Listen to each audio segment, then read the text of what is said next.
There we go. So Hey, I, Sam. I really, Finally. I really don't know what's wrong with my account. So this is my personal account. It's not Yes, the I account. I see that. So I don't know if it's worth trying with that account again because I think there's no point. I think you're already here. I think you could possibly repurpose the video from this account. yeah, Um, but I think we're here anyway, so we might as well just. It's okay, right? So technology. Right? it's crazy. Like this is actually my first time on live. So Oh, it's the I first was time like, doing live. Oh, yeah, yeah, okay. yeah. I was like, oh, well, are you sure it's not because I've not done this before? That's the reason. Oh well. Oh well. Well, But there's always the first time. Look at it. All right, there's yeah, always the yeah. first time. Now you know. But yeah, Kelly, thank you so much. Thank you so much for doing this. I know I did told you about this one time, but just reminding you the very short period of time, and you're like, cool, let's jump on it and just have that chat, just have that talk. Yeah.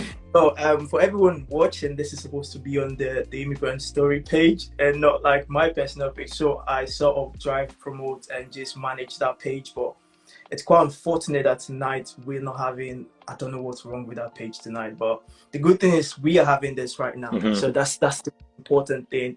But yeah, so just for context, just for the people who don't understand what the immigrant story page is all about. So it's actually a page I've put together to like put together immigrant success story as a form of motivation to help other immigrants thrive. So most times when immigrants get into a country, they find it difficult to navigate into probably one profession or the other or one thing or the other. But seeing someone who's done that before, or being on the platform and hearing someone whose story actually follows what you sort of structured for yourself, I think it's going to be easy to just, create that connection and see what that person has done one way or the other and just follow that pathway to create yours as well.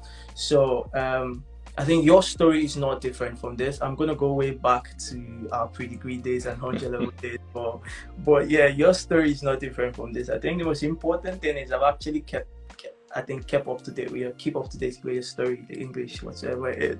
So Hmm. it's been an interesting pathway for you so far. I think there was a time you posted on Instagram. I think it was a motivational thing, moving from selling energy from house to house, Yeah. or something like Yeah. that, to see Yeah. practicing engineer and all of those. So we're gonna actually go through that story. You're gonna take us through that story. Definitely. Definitely. It's just more like a very informal chat for me, just catching up with time and hearing your story and see how that can motivate one person or the other. Seeing Yeah. how it's Kelly Consults, it's doing perfectly well. It's helping people upskill, optimize the LinkedIn profile, and all of those. We're going to touch on all of those basically. But yeah, good to catch up with you. It's good knowing that we're alumni of Delta State University. Delsu. Yeah, when I tell people that, they don't believe. I'm like, I actually went to Delsu for about 2 years. They're like, really? I'm Yeah, like, yes, I did. I can see some of them on the chat on Yeah. the live actually. Yeah. But Yeah. yeah, so let's go way back, like the whole Japa story of it thing. How did it begin? I know you left us in 100 level, then we took on and went to Oli campus and all of those. Yeah. Also, was it something I knew 10 years ago? It's been 10 years for you, yeah? Yeah, it's actually going to 11 now. Yeah, and Nigeria was not that bad, so I'm not gonna say people were running out that much. what No. was your motivation then, like just leaving the country? Um, that's a quite interesting question. For me, growing up, obviously I grew up in Delta State, and I've always been that kid where I just wanted to get out. I wasn't sure where I was going, Yeah, but I had this mentality that okay, maybe mid 20s, early 30s, I'm out of Nigeria. Whether I'm ending up in Russia, Ukraine, Ghana, I wasn't sure, but I knew I just wanted to get out because I felt there was a different life I pictured for myself, and I knew Nigeria wasn't it. I knew, yes, if I stayed in Nigeria, I would have gone up the ranks of, finish school, maybe use one or two connects, get into one of the oil companies, and then just get married, have kids, and that was life. I'm like, no, there's more. And Nigeria, I knew wasn't going to provide me the opportunity. So I think I started pushing to go outside the country. Earlier in high school, I think my parents, God bless them, they made some sacrifices for me. And I think the reality then was like, well, we see a lot of kids go out when they're young and then they go sideways. We want you to at least stay in Nigeria, maybe finish your first degree before you actually go overseas. So that was the idea. So, no going out until later for me. And, we finished pre-degree, which was when we met, and we started first year as well. And then, thanks to ASU, there was a big, massive strike.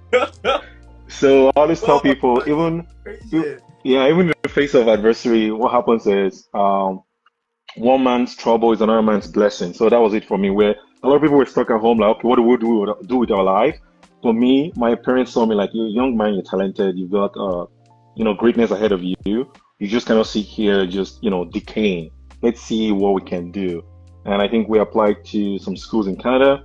It came true. I think, and then eventually moving was pretty rapid for me, where the moment the visa came in, we picked up the visa. We picked up the visa in the morning. I think in the afternoon, I went to the market. While I was in the market getting some clothes and stuff, my dad already bought my ticket to leave that night. So it was very rapid. I got to the airport. I was texting some of my guys like, "Oh my God, I'm out of here." And they're like, "Oh no, Kelly, you're messing with us again." I'm like, "No, I sent a picture like, bye bye Nigeria." And Yeah. they're like, "Oh wow." I'm like, "Yes, that was it." And that's how I left. And I left for a number of years. I finally went back for the first time in 21. And it was kind of a shock to me going back again. And, just the heat, the noise, the people and everything.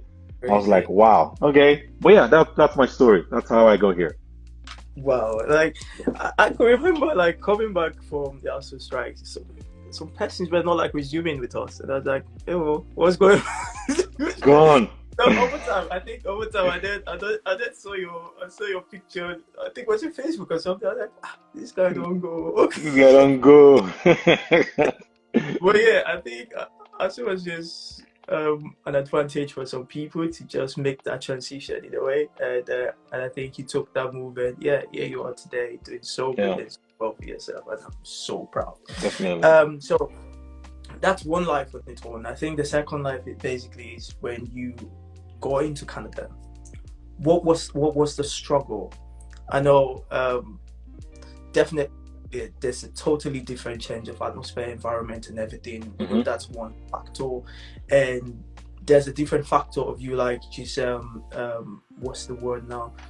I think I'm missing the word, but just getting yourself into the system and just fitting Just into integrating. yeah, Yeah. integrating, fixing into how things works and just starting to navigate your way or two. So how was the struggle for you? Let's Hmm. begin from So yeah, there were some challenges. Yeah, I think when people see me now, they think it's more like an overnight success. That's not true. I had my challenges, I had my struggles. I think one thing that's helped me was also my mindset. I've always been that guy where, like in the Bible, when Caleb and Joshua they were sent with the elders to go see the land, and then they came back and the elders said, "Oh no, those guys will devour us. Let's not Mhm. go." And then Caleb and Joshua said, "No, it's ours to conquer." I've always been that guy. I'm more for Joshua and Caleb. That's my mentality where I know it's a new land, it's a strange place in terms of accent, language, weather, but how do I get to succeed here? That's just the mindset that I've always carried along with myself. And I think a lot more immigrants should come with that same mindset as well. Because things are tough. Canada is tough. It can get lonely sometimes. Not just Canada, UK, Yeah. US, wherever you're going. Um, but one thing I told myself, because like I said, I've always wanted to leave Nigeria. That was it. I knew this wasn't for me, at least right now. I had to leave. So I knew the new place I'm going, I need to find a way to integrate. I need to find a way to disappear into society. Mhm. So I had to be very intentional in the way I did my things. I've always, at least then, I came here and I went to go study mechanical systems engineering. I was like, I think I was the only black kid in the class that eventually graduated.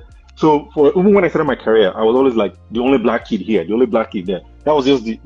But what I realized was, okay, I need to find a way to integrate to the society here. So that means I need to make friends with these people. I need to shut up and listen more, Mhm.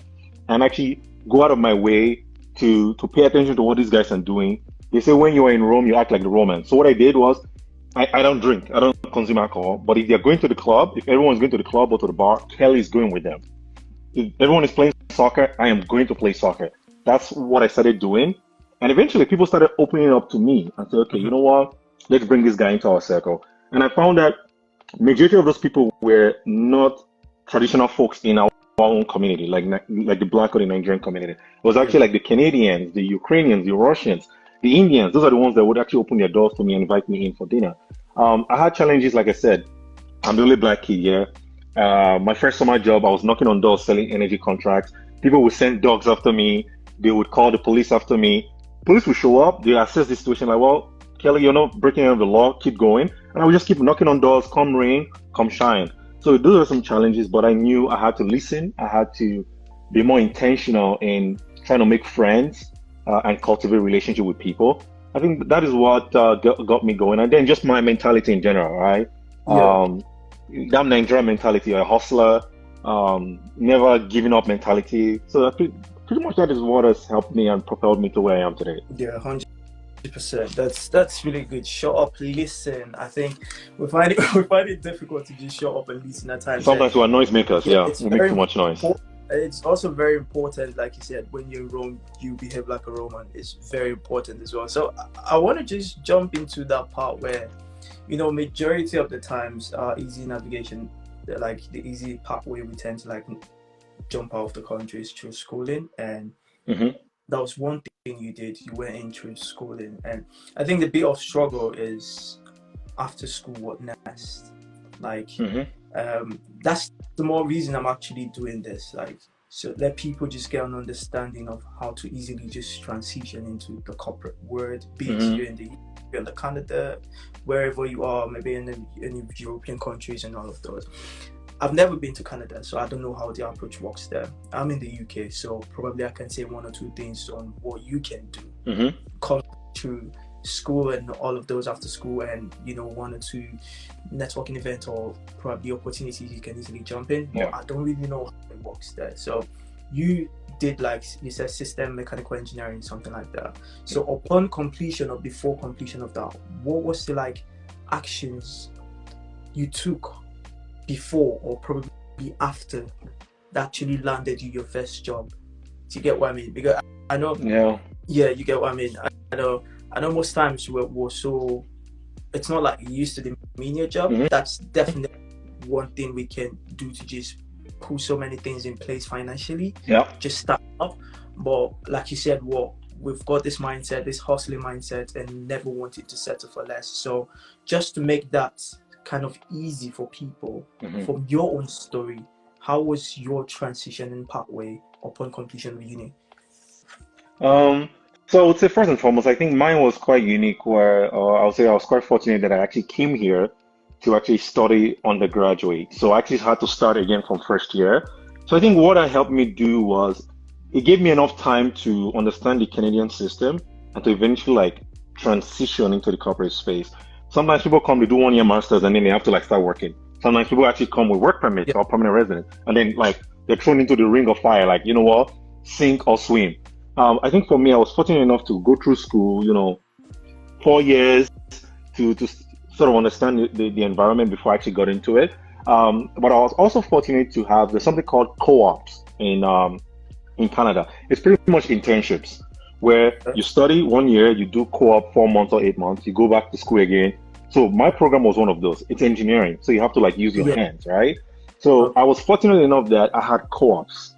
So what happens is in Canada, those people that have co-ops or internships have a better chance of landing their first role quicker because they already have like some prior experience even while in school. So I was fortunate enough to have that opportunity. But I also tell people, my first co-op, I could not land a co-op because I didn't have a car. I was new. I was still trying to figure out a situation as a student. And that's when I got my independent contractor job, selling energy contract, knocking on door to door. So I took that as a summer job. It was supposed to be a co-op term for me, but then I couldn't find co-op because again, the accent wasn't clear as well. I was still learning. And so I took that job, and that job helped me. It allowed me to travel around Ontario. I think I was like the 1 or 2 black kids in the team, in the crew. So just traveling with this group of, white Canadian people just helped me integrate to Canada. And I think when I eventually got into the corporate space, eventually I got co-ops like throughout the rest of my school. But I noticed something after we graduated. First and foremost, we started our program with about 40 people. When we graduated, I think it was only 15 of us. It's like the hardest program. Let's start there first. You were the scholar, No, It was, there were times where I was crying because I failed. What did I feel? I failed something. I was crying. My dad was like, "It's fine. Failure is part of the process." yeah. But I think when we graduated, what I noticed is people were going looking for jobs. All I did was I just went back to one of my old places where I did co-op, called them up like, "Well, I'm gonna be done school here. I love working with you guys. You guys loved me. You guys, in fact, I think I only had 4 months co-op with them. They extended it for 8 months, so that means they liked Mm-hmm. me. So I'm like, well, you guys loved me last time. I'm done with school. Why don't I come back? And then they brought me back. They gave me a contract. While most of my mates were struggling to find a job, I already had a job. So what I did there, I just leveraged my network. I leveraged the relationship I knew, and that was it. And I think I was with them for like 6 months and eventually left. And then that's when I started moving from one company to the next and just building my momentum, at least in the corporate space. Yeah. And I think you've been on that space for like 7 years plus now. Yeah, 7, 8 years now. Yeah, they're about. Great, great. So I think yours, just like you said, what yours was sort of different or quite easy was because you started from the undergrad again Yes. before you did a master's, yeah? No, I Oh, didn't. you did? No, I Okay, didn't. No, no, no. So I had the opportunity of doing a master's yeah. 2, 3 years ago, but then I was stuck between a rock and a hard place. It was like, okay, do a master's or buy a property. So I went to go buy a property instead. Yeah, I So was gonna say that that was again. the strategy. So it's Well, like master's property. I'm like, you know what? The realities are yes, masters would help, but I've seen a lot of people succeed and climb up the ladder or start their own businesses without a master's, and I believe I can do that as well. Is it still in the cards for me? Yeah, maybe one day, but I decided to go get a property instead. smashing, and I think that was one thing I wanted to bring out again, like big massive congratulations on that. So just going back to what I was saying initially, you said what you also saw easy was because you went back to stuff like from your Yeah. undergrad. So for us it's quite different because most Mm-hmm. people were leaving their respective countries. I'm not just going to signpost Nigeria, there are other countries people are leaving from and like immigrating into Canada. So and most times it's not, I think 99% of the time it's going for a master's program. Mm-hmm. And it's like 2 year, and it becomes like a struggle like when you complete that to just land a job because it's In so the fire important. immediately. It's so important you land a job upon completion of your master's or your program.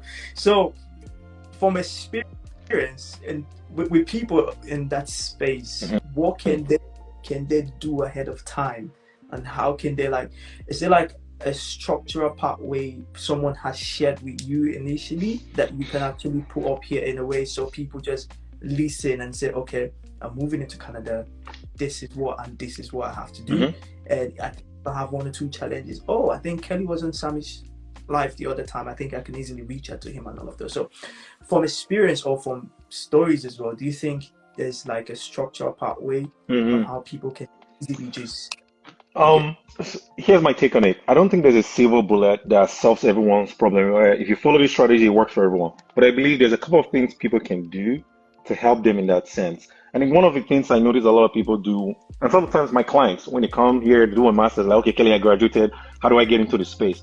I always tell people, and I learned this from Elon Musk. If you're actually going to start something, a project, for example, by the end of this year, Elon Musk will tell you start last year.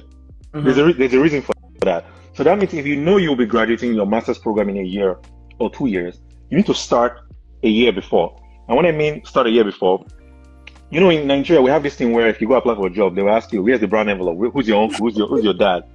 Here, it's more structured where it's called networking, leveraging your relationship and your network. So what I would recommend people do is, if you land in Canada, UK, whatever, for a master's 1 or 2 years, what you need to start doing is, the moment you land, you need to start looking for the gatekeepers immediately in the room, wherever you are, looking for the gatekeepers.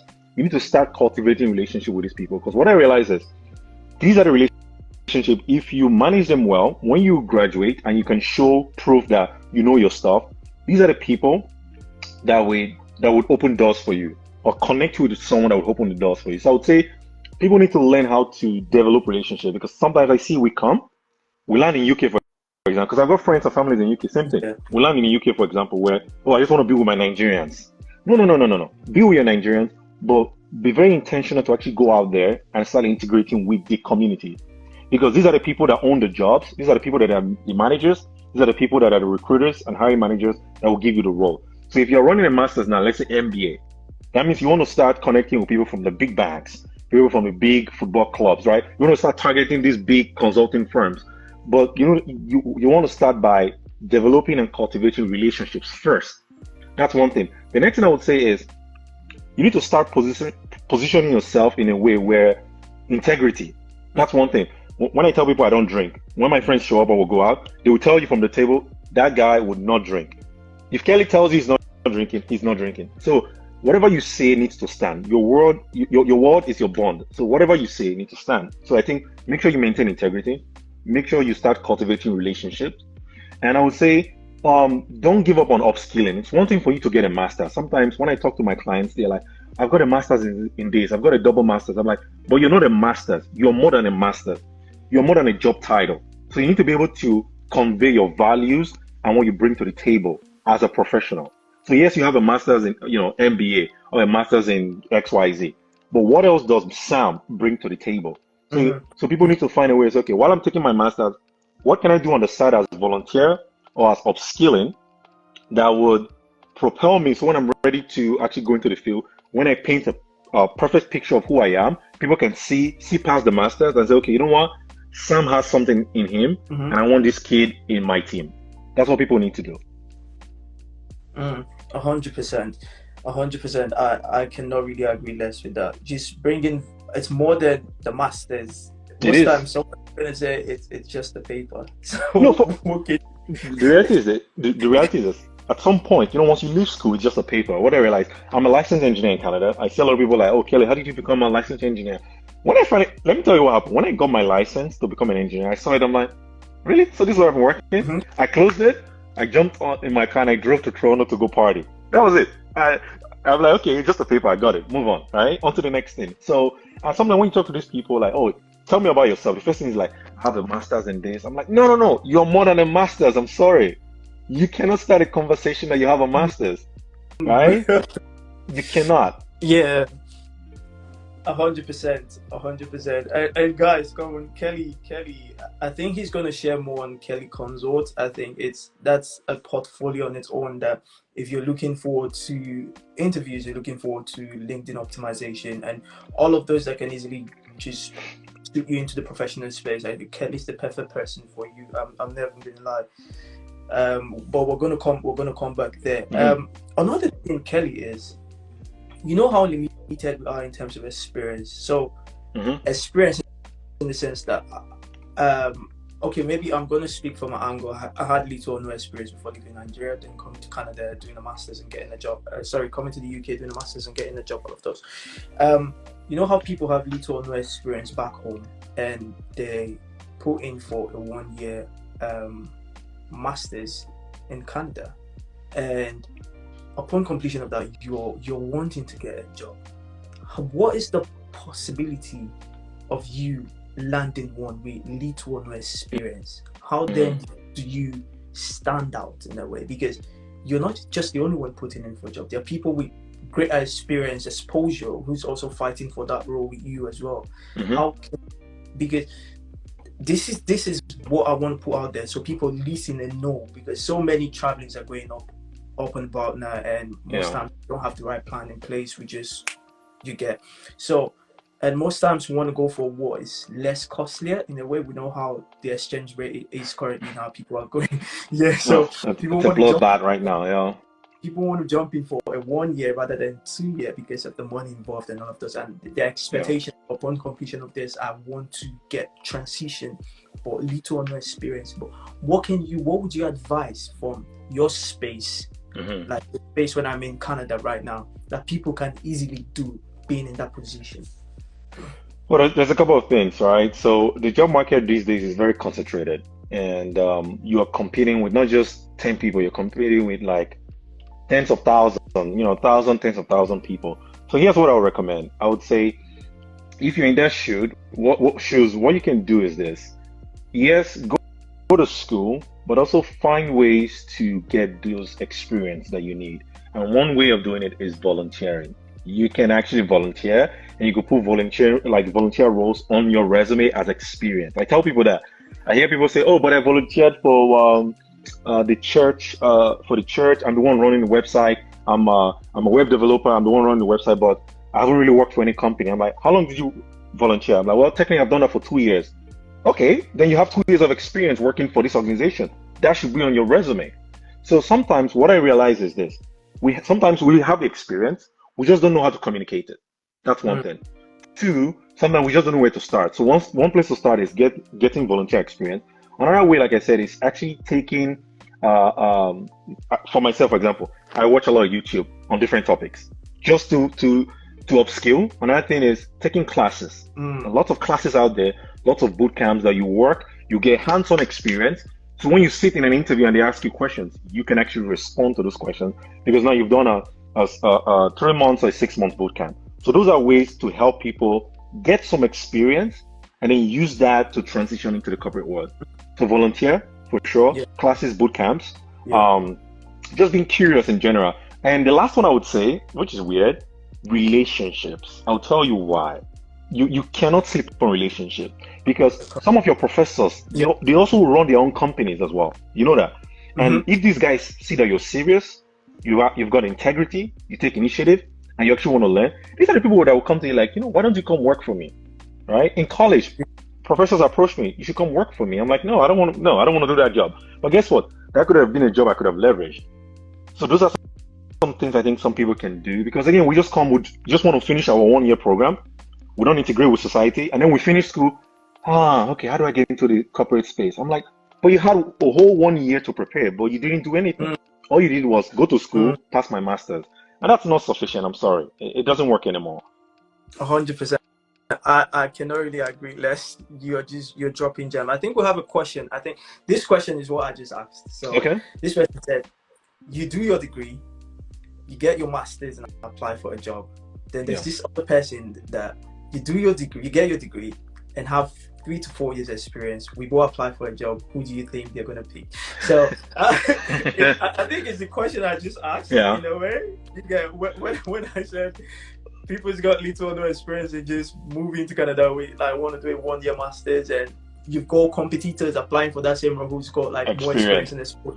You just answered that question. So my next question is going to be community. When did you leverage in community? I know there's so many communities out there right now. I can tell you I belong to so many, and it's been really helpful for me. So was community part of the system you actually leveraged on in terms of getting to where you are now or achieving some of the things you've achieved already? I know we've got Black community, this community, that community, and trying to one thing or the other, or just support each other while we are in our race, like striving to become in a different land.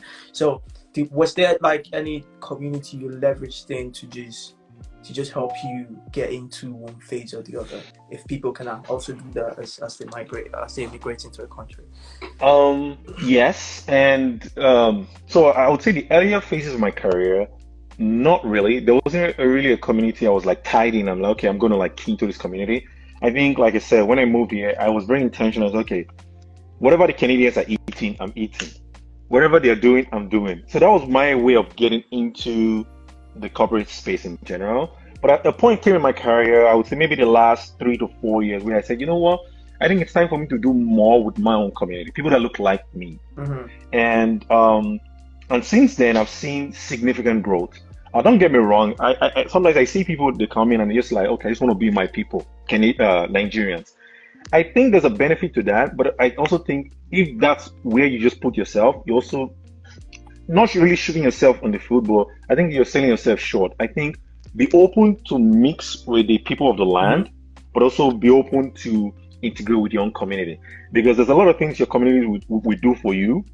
When I moved to Canada, I think one of the things is that communities did not really existed. I'll be honest with you. Nothing. Now, when people move to Canada, if someone asks me, what do I do? I'm like, okay, I think there's this organization or this page, go follow it. I think there's this person doing this, go follow. When we came, bro, we had to figure, okay, how do we get a car? How do we pay this? How do we pay that? We had to do all of this ourselves. So now when I see young kids coming like, oh, it's so hard, I'm like, when I came to Canada, there was no work permit. You couldn't work as a student. But now, as a student, you get immediately you get a work permit. But I see here people like, oh, it's so hard. The reality is that life is hard. But sometimes when I juxtapose my time and them, I'm like, you guys have it easy now. Lots of resources for you, lots of organizations supporting you. When we came, we had to figure it out. And that's why, like I said, when I looked around, there wasn't a lot of organizations around to support. So I had to like integrate with the Canadians. Yeah. But now I would say, like I said, 3 to 4 years ago, I said, okay, you know what? Now we have these bodies of people and groups willing to help. So let me start integrating with them. And so far, it's helped me significantly, both in my business, but also in my career as well. 100%. And someone said it's about how you sell yourself, even on your resume. It's very important as well. It's about how you sell yourself. I think as an individual, you have quite a lot to do on your own part. So just your certification, your resume, everything, they're just papers, we ink in it. So at the end of the day, you are the one who's driving the whole, if I call that a vehicle, you're the one driving it, and you're the one selling yourself in a way. You're seeing yourself as a product. How are you going to market it for someone? And if I jump in here, when I was selling energy contract, one thing that I learned there was not only did I learn how to sell a product, like a physical product, I actually learned how to sell myself as a product. I learned how to communicate. Over time, I learned how my accent or my tone of voice changed. I learned how to de-escalate situation. So what happened over time is now I'm actually leveraging some of those skills where I tell people now, gone are those days where you just apply for a job with resume. Now just putting a resume doesn't work anymore. Well, does it work? Yes, but it's not as effective anymore. So you need to do more, and it comes with upskilling. It comes with maintaining and cultivating relationships. Honestly, my last 2 roles, it was relationships. Roles with posted, not posted. Someone mentioned my name. Okay, let's see who this guy is. Okay, send us your resume. Boom, boom, boom. 1 interview, 2, 3 interviews. Okay, Kelly, you got a job. So that's what I tell people. Resume is one thing, and that's what I teach my clients sometimes. Resume is one thing. Practicing continuous professional development is another thing. Leveraging your network is another thing. If you are not firing on all 4 cylinders, I think you would struggle in the current job market I'll find ourselves. 100%. And I think you said so much about marketing, and I think we've gone back and forth about seeing yourself as a product and trying to market that for someone to buy. If I want to buy this, why should I buy this? Tell me why I should buy this, and all of that. Exactly. Going back and forth in that conversation. And I was just gonna later jump in on how networking helped you, like in getting 1 or 2 things.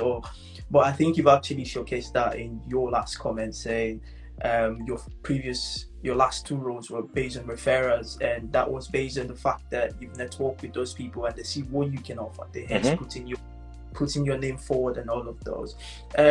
I know this whole story is looking like a very perfect story in a way, but I just want to it's far from perfect. I want to ask this question. If we were to go back in time, what would you do differently? Like looking at your whole journey coming this far, what would you do differently that would have made your whole process quite, I know, for like 7 years into building a career, but what would you have done that probably would have reduced that time but position you in a better place?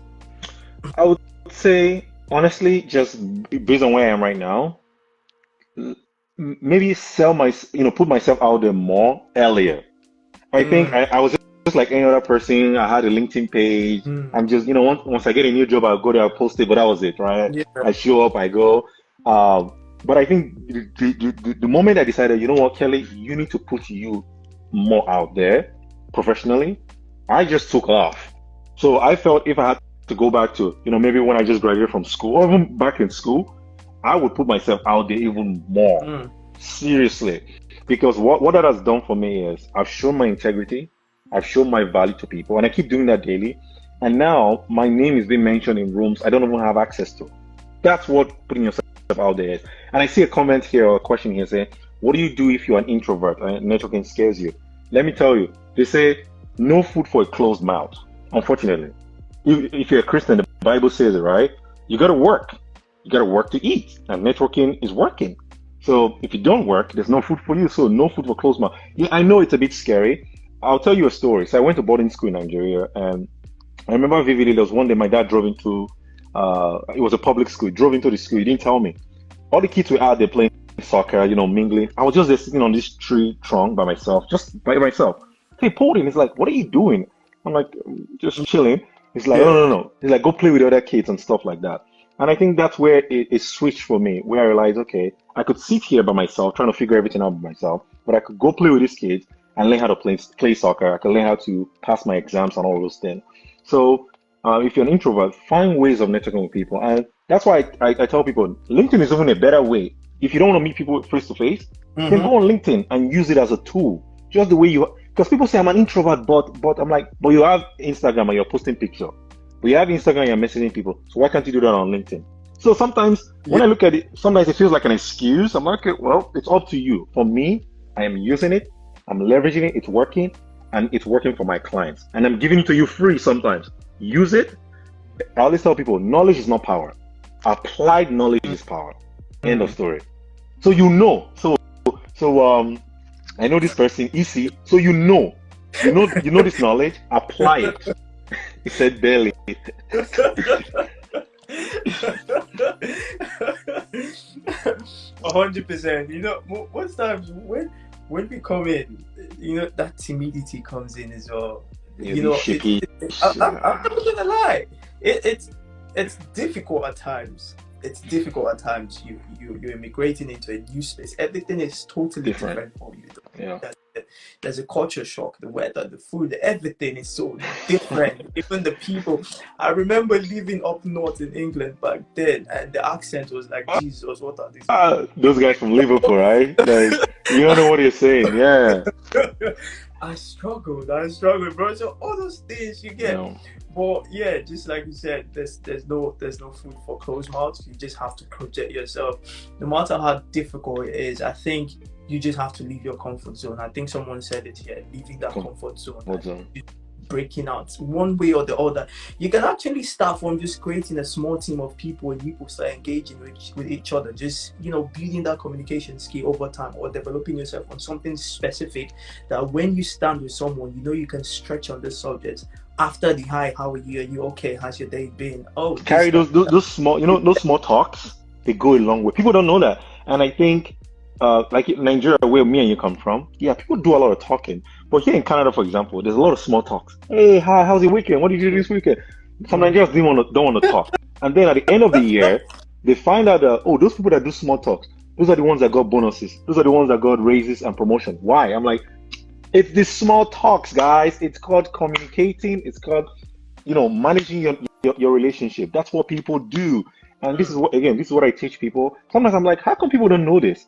But again, I had to figure all of this out for myself. I had to sit and watch people in the office like, okay, I notice this guy talks. He gets raises, he gets bonuses, he gets promotion. If I do the same, I will get a promotion. And it worked for me. And like they say, you study the best, and you try to make it better. That's it. And one thing I learned is everything you've ever wanted is right outside your comfort zone. You just need to go out there and you will see it. Who's this? It's also called easy. The funny thing is this. I got to the point where I started making the jokes. That's what integrating gets you. You start making the jokes. See, you get to this point when, when they're talking and they're laughing, you're quiet because you don't know, you're new. Yes. But you get to this point when it's you telling the jokes now and everyone is laughing. Once you get there, you've actually integrated. Yeah. That's the truth. Yeah, I think it's also part of you leaving your comfort zone, because it's what you don't do on the norm. Like those small talk, they're like, I don't care about those small talk, but it's also you leaving your comfort zone in a way, 100%. But yeah, I think, are we still gonna end this by 8? Because the way I got a couple more minutes. I think it's good. I think we're gonna have 10-15 minutes. Why not? Okay, cool. I think my next question is gonna be so you've actually done well for yourself over the space of 10 years. So let's from your journey so far, let's draw out the lessons you've learned and see how those can be like an advice for people who are just moving into a new country and pick up to speed with that and just avoid some of the unnecessarily delay. Mm-hmm. There's some things you do because you're not aware. You can easily do something less than 2 minutes, but because of lack of information and you being unaware, you end up doing that for like an hour. To get so True. from your journey so far, I believe there are lessons, because as humans we self-reflect over time and we just in a way write down what we've learned in our journey so far. So Yeah.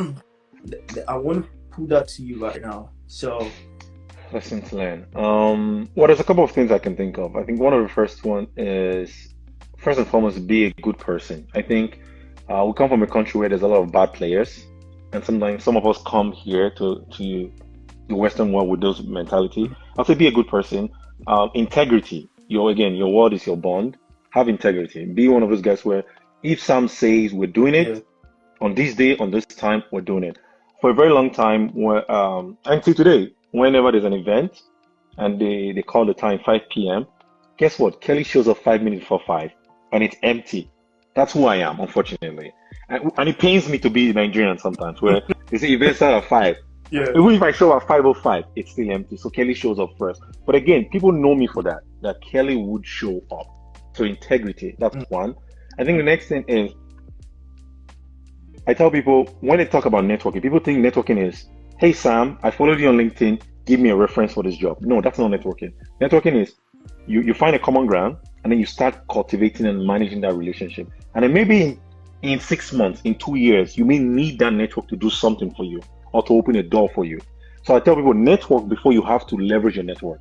And as a professional, your network is your network. If you don't have a network, trust me, your value is very low out there, honestly speaking. That's just the truth. Because that's the only way you get access to hidden job market, network. So network is another thing.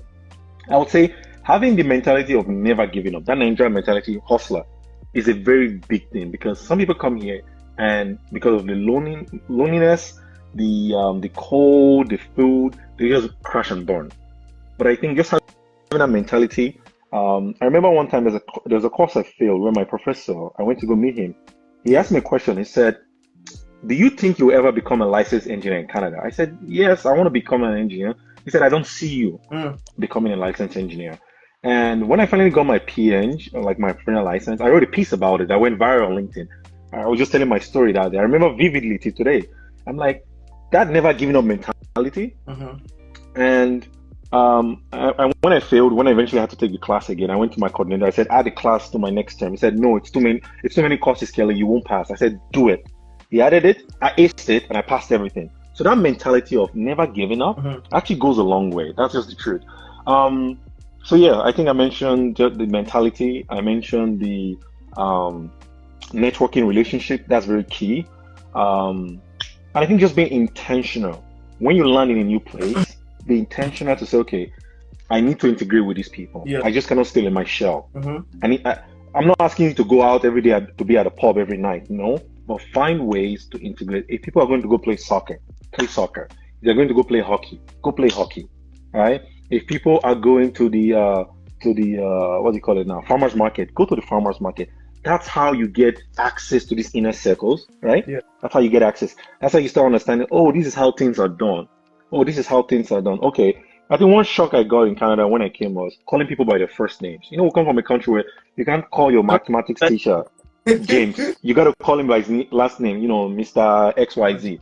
But here, I was calling people like 2-3 years older than me by their first name. That was a shock for me, for sure. So those are some lessons I've learned, and try, from a professional point of view, I would say put yourself out there more. Whether you're an introvert, when I say put yourself out there, I'm not asking you to become an influencer, but find a way to communicate your values, find a way to communicate what you want, work on your communication skills. I'm not saying, forget accent for now. Talk clean and clear so people can understand you, and that goes a long way. 100. Thank you so much, Kelly, for sharing. Yeah, I think if we've got people, I think people joining from my space and your space, of which some of them they've been in the system for a long time. You never can tell, some might just be coming in as well. There might be one or two things they're learning from this, and that's actually the motive. And it's just one person that is getting something from this. I think I'm actually fulfilled tonight, to be honest. But yeah, thank you so much. So yeah, over time, I think while you're building your professional life, you've actually coined something from yourself called Kelly Consult, and I see you're very vocal spoke about it on LinkedIn. Mm-hmm. And it's something that I was like, Kelly, don't post it, you know. So I'm a noisemaker. you're, you're tormenting us on LinkedIn. But yeah, I think people can actually benefit from the top-notch job you're doing with that consulting firm. I know it's Yeah. going to be massive very soon. And I saw Tunde joining as well. I was so pleased because Tunde is someone I've always, yeah. So, but going back, I wanted to just give a shout about Kelly Consults, the service you provide, Mm-hmm. and how that can actually help people in their professional journey. You being in your professional journey, you wanting to jump into your professional journey, or you wanting to transition into a different phase entirely. So you just put out your service and see how people can actually benefit from it. Yeah, definitely. So, it's funny you Kelly Consult. It's actually the other way around. So it's actually Consult with Kelly Incorporated. Okay. Yes. So, but I think Honestly, the name of our website is actually consultkelly.com. So you can go on the website and see the services we offer. But pretty much it's an organization I put together just to help people, particularly in the Black and indigenous people of color community, where again we're just empowering them with the right knowledge, the right tools, and just help them understand better ways of navigating the very complex and concentrated job market we find ourselves today. So I work pretty much across all continent, right? From Europe, the UK, all the way to Nigeria, um, here in Canada, US. Have I worked with anyone in Australia yet? I don't believe I have.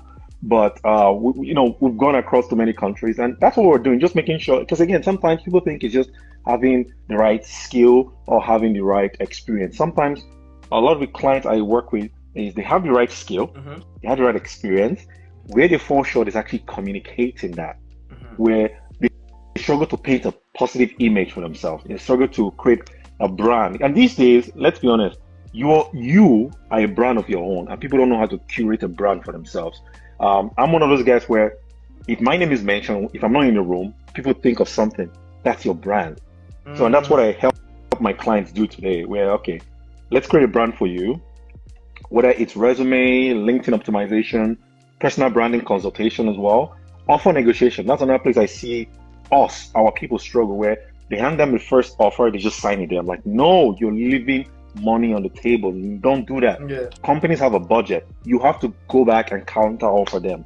So that's another thing we help people do as well. And I also do a bit of public speaking, just educating people in terms of professional development, or if it's project management or engineering, because I transitioned from engineering to project management, Yeah. which has I actually was going helped me to say that. personally. Yeah. Yeah. Okay. And yeah, so that's pretty much what we do. So you can go on the website. It's consultkelly.com. It's a K. For some reason, everyone won't understand. There's something I've got with K, right? Kelly Cash, consult with Kelly. It's a K. Yeah, there's something I've got with Kelly K. like Kelly with the money. No, no, Still like money. it's not Kelly with the money. It's just Kelly Cash. Cash has a name, and then consult is actually I think it's Swedish or Austrian for consult. Okay. And he went with Kelly. So I'm like, perfect. K, I've always been the K guy. So I just use that across. Great. So yeah, that's what we do. And yeah, people can look us up on on LinkedIn or on our website and see the amazing stuff we're doing. Yeah. Yeah. Kelly's definitely doing something amazing. Like, I went through the website, I was like, bruh, it's this Kelly, man. So to be honest, the testimonies I saw, like the feedback I saw, like, oh my days. So it's not just from one particular race, a different feedback from different race. We'll pretty much work with anyone. Because again, if you're actually going to start a business and scale it, yeah, maybe start within your Black community. But over time, you actually want to scale and make impact. You got to go across the board, right? So I'm not limiting myself to just saying, okay, it's just only Nigerians or only Africans. No, I'm sorry. It's got to go wide. And the other stuff we do, whether it's events, I'm hosting webinars to educate people for free. Normally people pay me to sit and consult with me, but I do this for free to give back to the community and pay it forward. And I'm glad Tunde joined, because this morning I was on a meeting where we're curating an event in Toronto in the summer, where it's going to be a panel discussion, keynote, and Tunde is actually one of our speakers. So I'm glad he popped in here. I think I'm actually going to put that up on the immigrant story page, maybe on our story, so people in Canada get to see that and participate as well. I saw the speakers for the event, and I was like, Kelly, you're blown, man. Seeing Tunde up The there, like lineup, the it's not lineup, bro. it's not easy to pull up Tunde to be in No, no, no, no. in there, you know. So I saw Tunde and I was like, wow. And Tunde joining this life, I was like, oh, okay, which means we're doing something good. Yeah. Yeah, I think why I needed you to mention your service was because and said something about transitioning was that I noticed you moved from like your engineering background in a way to product management, and I just want to ask, like, people who's got that same motive, that same interest, how can they easily transition into spaces like that, be it project management or product management from a non-project or product management background? That's a great question. And I think that's I think that's pretty much a question a lot of my clients ask. Like, okay, Kelly, I've worked as a chemical engineer for the last 4 years. I've taken one boot camp all this, and I want to transition now. So here's what I say. Um, the career space is moving to a place where, yes, they want experience, but now, as opposed to just experience, companies are looking for skills, skill based. So now, think about it. If, let's say, I'm a chemical engineer, that means I have very technical problem solving and analytical skills, which are very transferable towards areas like data analysis, business analysis, project management. So what you need to ask yourself is, what are the skills do I have now? And what are some of the projects I've worked on? How can I then look at the new space you want to go to and say, okay, what are the skills and the experience required in these spaces? And then start drawing a parallel line across and say, okay, it says problem solving. I have problem solving, right? It says communication. I was a lead engineer, so I was communicating a lot. It says stakeholder engagement. I have to work with, cross-functional team. As an engineer, I was working with multiple cross-functional teams. You see now, you're drawing parallel between the skills. Now that means, so let's say you work as a project engineer for 4 years. That means you've actually sort of managed projects. So that means you have some project management experiences. That is very transferable for you to become a project manager. And some companies can be open-minded and forward-thinking and just give you the opportunity. But what you can do is you can start adding things like classes, boot camps.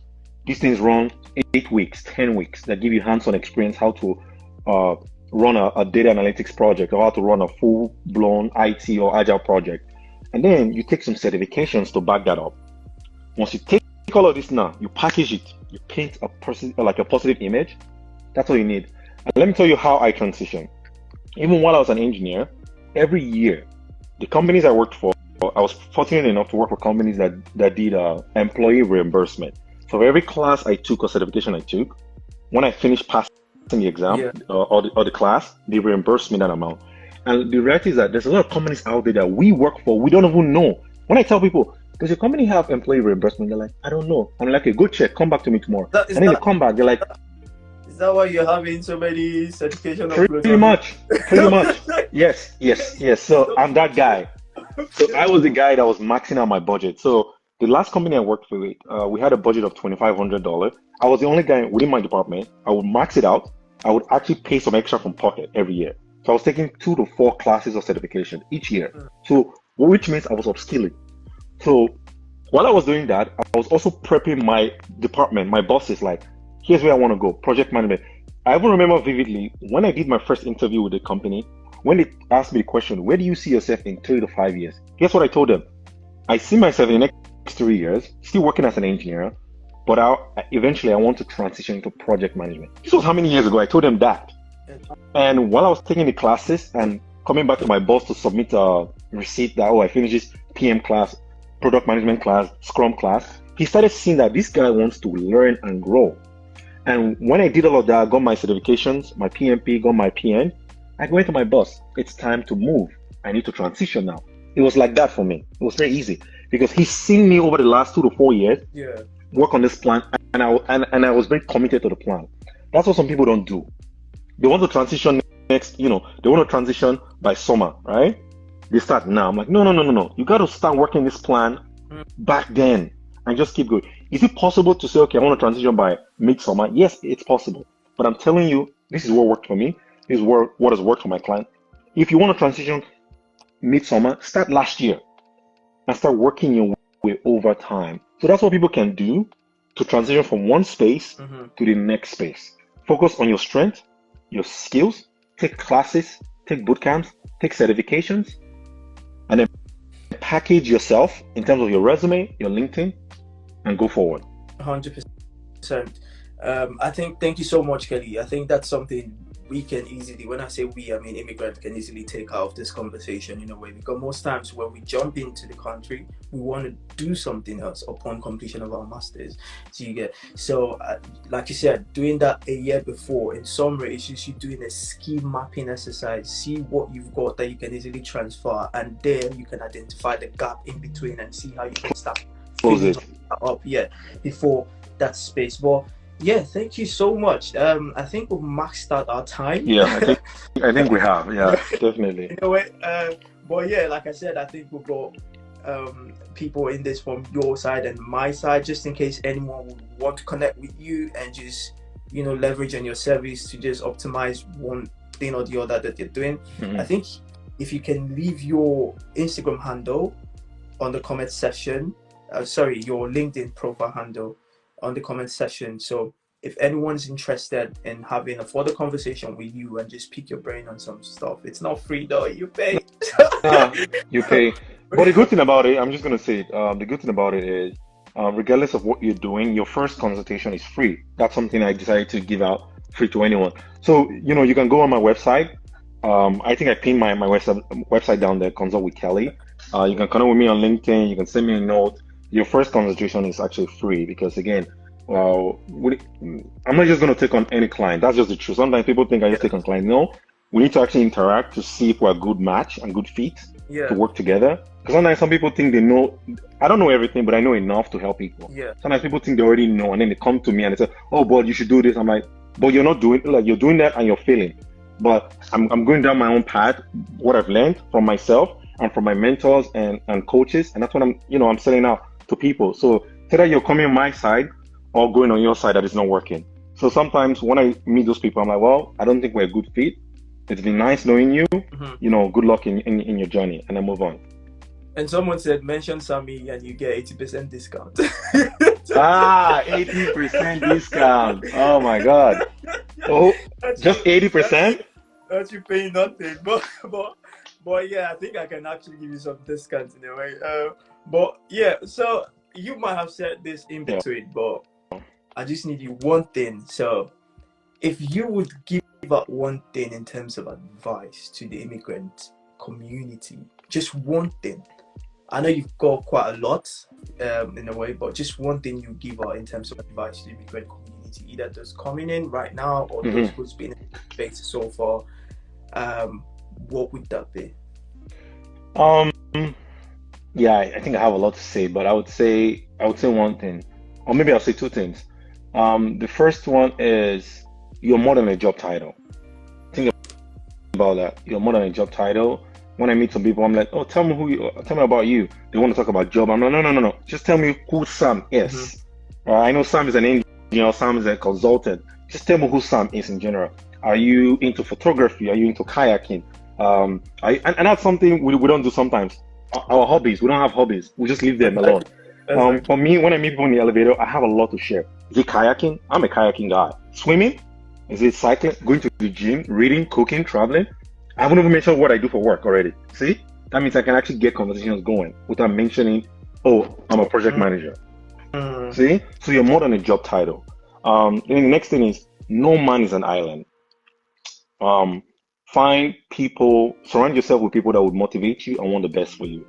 That's just the truth. You may have to leave some friends behind, some colleagues or acquaintances behind, but find people that would motivate you and would keep pushing you to do more. You don't have to talk to them every day, and that's why I call them silent mentors. They're people that inspire me every day. I don't get to speak to them every time, but just seeing how they package their life and moved on, I'm like, okay, I love what they're doing. I want to make it even better. So yeah, those are my two, take homes for everyone. I think part of that I've learned from you in a way, silent mentor. I think you did post some of them on your LinkedIn the other day, and I just saw reactions from those guys, and yeah, so I think that's something we can easily still do as well. Just get silent mentors and just look at how they're structuring things and putting things in place and just copy them. Just copy them and make something out of yourself. I think someone also said networking, learn to network. Oh, It's going to be like an that's absolutely. You don't sleep on networking in 2024. I'm sorry. immigrant community. So yeah, but thank you so much. One cannot really tell how much time runs so fast when you're having interesting conversations like this. I know we actually planned an hour, Yeah. but thank you. Initially, our page we're supposed to use for this was having an issue, which is the immigrant story. I'm just gonna drop it in here. So, that was the initial page we're gonna use for this, but unfortunately, the network wasn't really friendly tonight. But Yeah. Kelly actually through using his account, and I had to join in using my own personal account. So thank you so much, Kelly. I really appreciate your time, and definitely I'm going to bring you back into this space. You never can tell, maybe 1 year, 2 years when we're grossing about 100K, you get so not just grossing, not just 100K, but making so many impacts in terms of people listening to stories and listening to conversations like this, and just learn from it and try to like create a pathway and just we simplifying things and make people just see that it's easy to achieve regardless of where you're coming from. You get so believe so much is gonna come on this space over time. But yeah, thank you so much for your time. I'm gonna leave you now. I know you're a busy man. Yeah, I do have another meeting I need to jump on in like 15 minutes. Yeah. But yeah, thank you so much for staying an extra 13 minutes. I really appreciate it. So for everyone who joined tonight, I appreciate you so much. Just keep an eye on our space. So much of this is coming. You can actually connect with any of us and just have that conversation going. But for now, I want to say goodbye. If you've got any last word, Kelly, if any, no. No, I think that's it. And thanks for setting this up. I see some familiar faces on the chat here and some new faces. And hopefully we've been able to inspire someone and impact their lives, and hopefully they can take it from there and go on. Again, I'm just gonna say this. Guys, knowledge is not power. I'm sorry, it's not. Applied knowledge is power. So take whatever you've heard from here and use it to your favor. Leverage it, and you start seeing results. Anyways, that's all I've got, and wish everyone a better rest of the weekend. Thank you so much. Let me just make one last joke. I was supposed to come into Canada and shoot this session with you, but that was next episode. Next episode. Well, yeah, big things are coming. Definitely. All right, so well, have a good one. Yeah. Cheers. Bye-bye. Bye.